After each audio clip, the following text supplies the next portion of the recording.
Rast cena osnovnih životnih namirnica u poslednje vreme svi su primetili. Ipak, iskusne domaćice smatraju da pijaca nije postala ekskluzivno mesto u gradu, sudeći po cenama. Među kupcima na pijaci u Rumi više je onih koji se radije odluče za kupovinu na pijaci nego u marketima.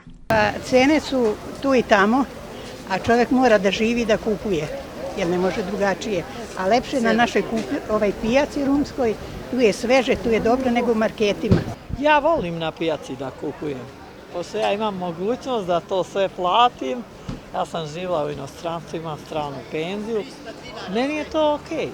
Više na pijaci, zato što je veći promet, svežije povrće, voće i ostalo, s tim da su cene prate sve ostalo.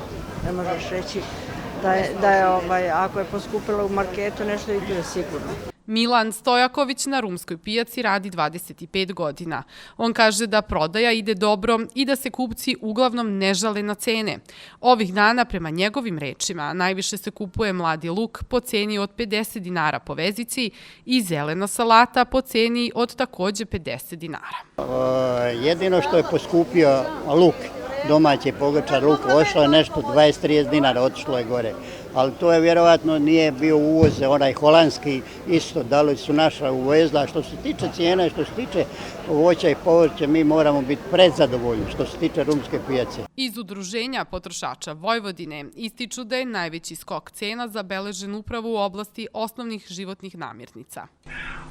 Potrošači nas često kontaktiraju, negoduju, ali prosto to je sve posledica ekonomske krize, rata u Ukrajini i dobar deo tih inflatornih pritisaka je uvežen iz inostranstva, a nešto je deo i domaćih nekih boljki koji nisu još uvek rešene.